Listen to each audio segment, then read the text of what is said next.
Kejaksaan Agung akhirnya menahan mantan Kepala Badan Gizi Nasional BGN, Dadan Hindayana, usai ditetapkan sebagai tersangka kasus korupsi penyimpangan tata kelola program makan bergizi gratis.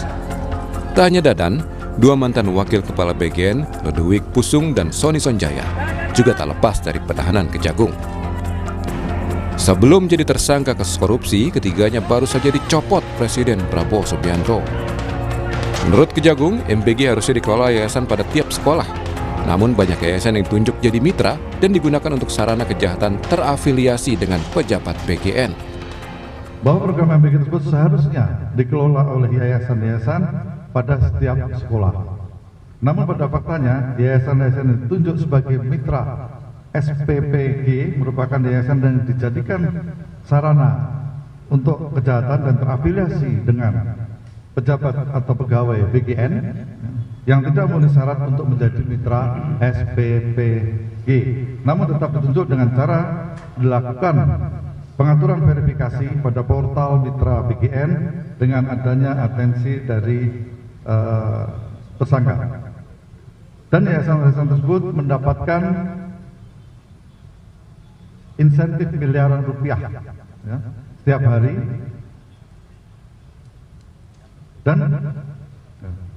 Dan yayasan-yayasan tersebut terafiliasi diantara yang dimiliki oleh saudara DH, saudara SS, dan saudara LP. Kantor staf Presiden tak membantah banyak laporan soal masalah di Badan Gizi Nasional BGN. Di antaranya dugaan praktik jual beli titik satuan pelayanan pemenuhan gizi SPPG atau dapur makan bergizi gratis. Kepala Staf Presidenan Dudung Abdul Rahman bilang, tanya pihaknya, tapi banyak informasi yang didapat Presiden Prabowo terkait permasalahan MBG. Soal penggeledahan BGN, Dudung menyebut Presiden ingin tidak ada penyimpangan apapun dalam pelaksanaan MBG. Sebelumnya kan kalau nggak salah Pak Dudung juga sempat menemukan bahwa di lapangan ada terjadi praktek semacam jual beli titik dapur gitu. Apakah ini yang kemudian menjadi dasar dari Presiden kemudian mencopot Pak Dadan gitu? Ya, kemungkinan besar seperti itu. Banyaklah informasi-informasi beliau, saya rasa ke Presiden yang nyampe bukan tidak serta-merta dari temuan saya di lapangan, tetapi dari banyak sumber lah.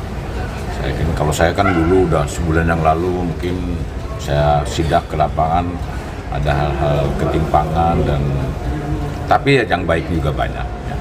Tapi Presiden inginnya sempurna bahwa semua itu tidak ada terjadi sedikit pun ada yang menyimpang dari program beliau. Karena itu tadi saya katakan ini uang rakyat yang harus dipertanggungjawabkan kepada rakyat. Izin penegasan Dudung berarti itu kemudian salah satu faktor yang kemudian Bapak Presiden dalam hal ini mengevaluasi Kepala BGN gitu. Ya, karena ada temuan. faktornya itu. Pak, artinya rencana pembelian ini udah lama kalau nggak sih Pak? Saya yakin sudah direncanakan sebelumnya. Dari lama. Kini pimpinan Badan Gizi Nasional sudah berganti, dan Nikes Deyang yang sebelumnya menjabat sebagai Wakil Kepala BGN ditunjuk Presiden menjadi Kepala BGN. Kemudian, Wakil Kepala BGN Bidang Operasional Sony Sonjaya digantikan Agustina Arumsari yang sebelumnya menjabat sebagai Wakil Kepala BPKP. Wakil Kepala BGN Bidang Pengembangan Organisasi dan Hubungan Kelembagaan Ludwig Pusung digantikan Majen Trenggondo, seorang perwira tinggi TNI Angkatan Darat yang sebelum menjabat sebagai Wakil Direktur Utama PT Agrinas Pangan Nusantara. Usai terungkapnya korupsi ex-kepala BGN Dadan Hindayana dan dua mantan wakilnya, Istana meminta pimpinan BGN yang memperbaiki tata kelola serta meningkatkan koordinasi antar lembaga dalam pelaksanaan program MBG. Tim Liputan Kompas TV.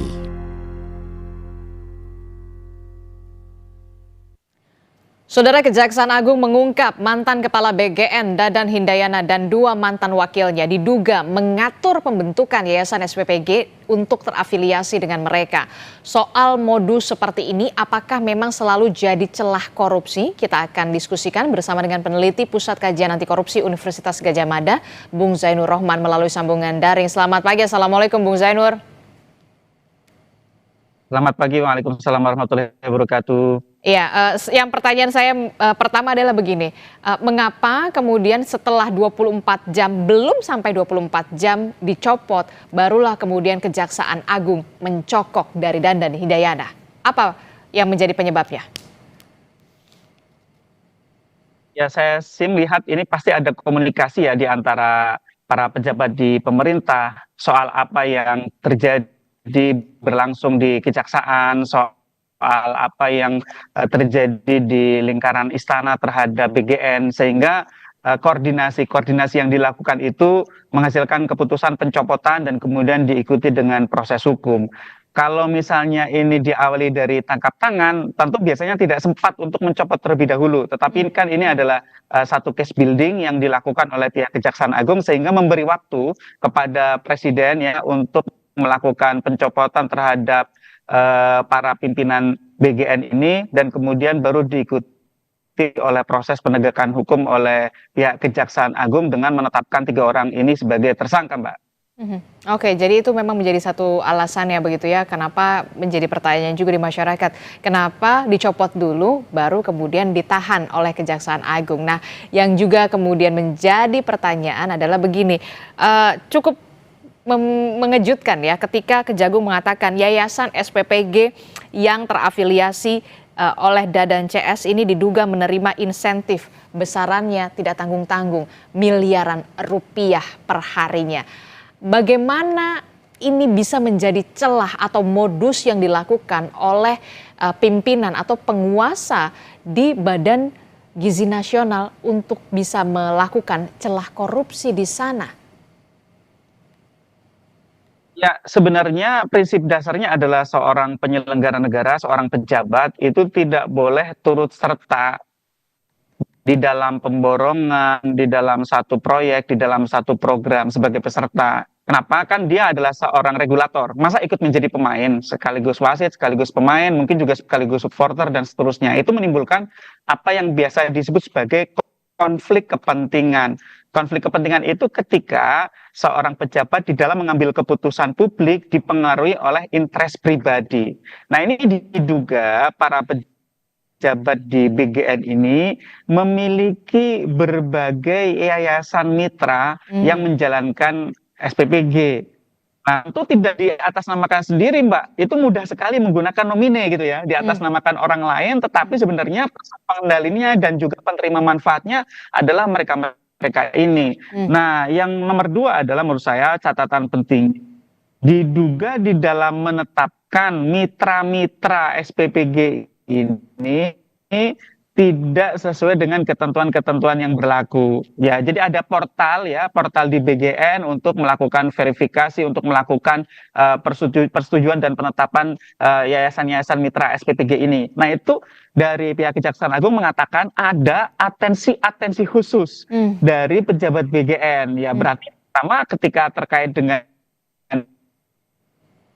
yayasan-yayasan yang terafiliasi, tidak menutup kemungkinan yang terkait dengan yayasan-yayasan mitra kolega-kolega mereka, jejaring mereka yang mereka mayoritas adalah para politisi, bisa jadi itu juga yang menjadi bagian dari masalah. Sehingga kan kemudian Kejaksaan Agung mengatakan ada permainan di dalam portal BGN untuk verifikasi mitra-mitra SPPG tersebut, Mbak.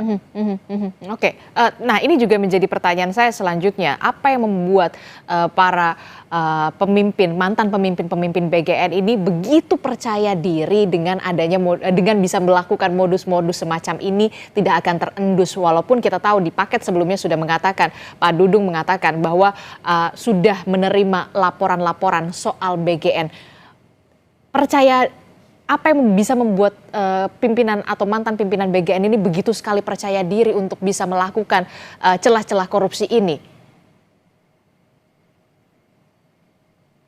Yang pertama saya lihat ini adalah program strategis nasional andalan Presiden Prabowo.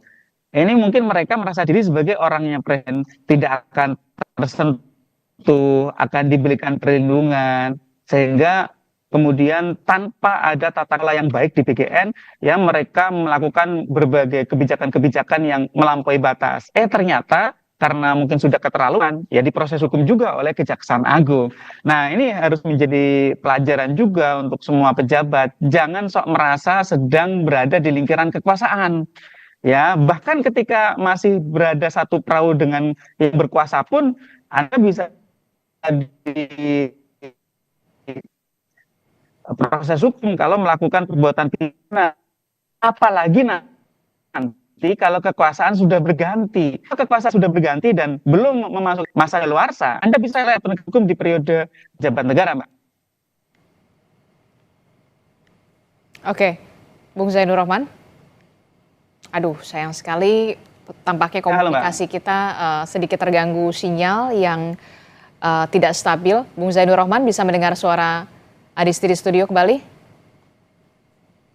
Bisa Mbak Adisti dengan jelas, Mbak. Oke, jadi tidak ada satupun begitu ya yang untouchable begitu, apalagi ini merupakan program prioritas dari Presiden Prabowo Subianto yang seharusnya bisa dilakukan atau dikerjakan secara betul-betul serius dan juga amanah, karena ini uang rakyat dan akan kembali lagi kepada rakyat.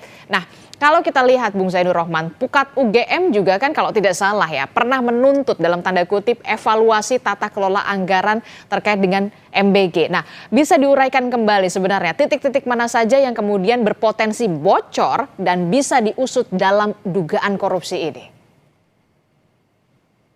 Tentu yang pertama itu di level kebijakannya di BGN ya. BGN ini adalah sebuah lembaga baru, masih bayi seumur jagung, diberikan tugas melakukan pengelolaan anggaran 268 triliun rupiah, hampir 10% APBN. Apa iya lembaga baru ini siap? Kalau menurut kajian berbagai pihak, termasuk yang dilakukan terakhir oleh KPK menggunakan Corruption Risk Assessment, BGN tidak siap untuk mengelola. Kenapa? Karena BGN belum sebagai sebagai sistem dengan berbagai regulasi, tata kelola yang dapat mencegah terjadinya korupsi. Sehingga ini kejadian dipersoalkan oleh kejaksaan di dalam proyek pengadaan barang dan jasa, misalnya untuk motor listrik ya, itu ada kemudian ada tablet, ada televisi, ada sepatu, kaos kaki dan seterusnya ya. Di sana kejaksaan menyangka bahwa telah terjadi permainan di dalam angkanya, direkayasa tidak sesuai dengan kebutuhan, digelembungkan harganya, vendornya juga mencurigakan, vendor baru tiba-tiba kemudian bisa memenangkan dan seterusnya. Itu yang pertama, Mbak. Yang kedua tentu di level penetapan mitra-mitra SPPG ini diduga dijual belikan titik-titiknya, dan yang ketiga yang kemungkinan terjadi adalah fraud di level SPPG-nya. Nah, ini belum sama sekali dibahas kan. Yang baru kita bahas baru di level BGN-nya. Bagaimana dengan level pelaksana gitu ya? Karena memang pemerintah BGN itu sepertinya ingin cut off keuangan negaranya itu dipertanggungjawabkan oleh BGN hanya sampai ketika ditransfer ke SPPG. Setelah oleh yayasan itu menjadi tanggung jawab dari yayasan. Padahal kan juga potensi fraudnya juga sangat tinggi. Makanan, underspec ya, kemudian ada banyak jadi gitu Mbak Adisti. Oke, nah ini yang kemudian itu artinya yang menjadi catatan dari Bung Zainur Rahman, jangan sampai kemudian ini hanya berhenti di 3 mantan pemimpin dari BGN saja. Ada dugaan markup anggaran yang juga disinggung Kejagung soal pengadaan ribuan motor listrik, kemudian juga ada ribuan juga pasang sepatu.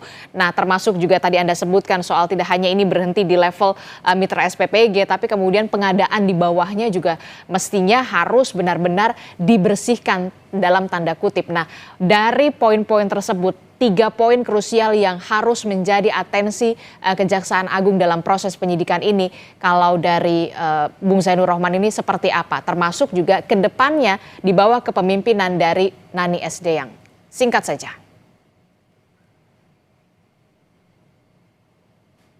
Yang pertama, bekerja samalah dengan PPATK untuk melakukan penelusuran aliran dana.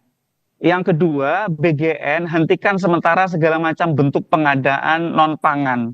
Jangan adakan itu untuk motor listrik, barang-barang yang tidak perlu, seperti itu ya. Yang ketiga adalah bagaimana caranya penetapan mitra dari SPPG tersebut harus dilakukan dengan fair. Jangan ada titip-titipan dari pejabat, jangan ada permainan jual beli titik. Nah, sehingga ini yang paling dibutuhkan dari semua itu adalah transparansi. Buka daftar mitranya, buka beneficial ownership-nya, buka anggaran-anggaran yang digunakan di BGN di dalam program MBG ini. Sehingga harapannya ini tidak sekadar untuk penegakan hukum, tetapi juga sekaligus momentum untuk memperbaiki sistem. Karena memang sistem di MBG ini sangat prematur, ya, tidak cukup untuk mencegah terjadinya bentuk-bentuk pelanggaran, dan ini sudah terlihat ketika kemudian 3 orang pimpinan utamanya ditetapkan sebagai tersangka oleh Kejaksaan Agung. Mbak Adisti. Oke, ini menjadi momentum untuk bisa membenahi MBG termasuk juga tata kelola di sana begitu ya, karena kita tahu uang ini yang digulirkan di Badan Gizi Nasional bukan uang yang sedikit, ini adalah uang rakyat dan dari rakyat untuk rakyat. Terima kasih peneliti Pusat Kajian Anti Korupsi Universitas Gadjah Mada, Bung Zainur Rohman telah bergabung bersama kami. Sehat selalu. Assalamualaikum, selamat pagi.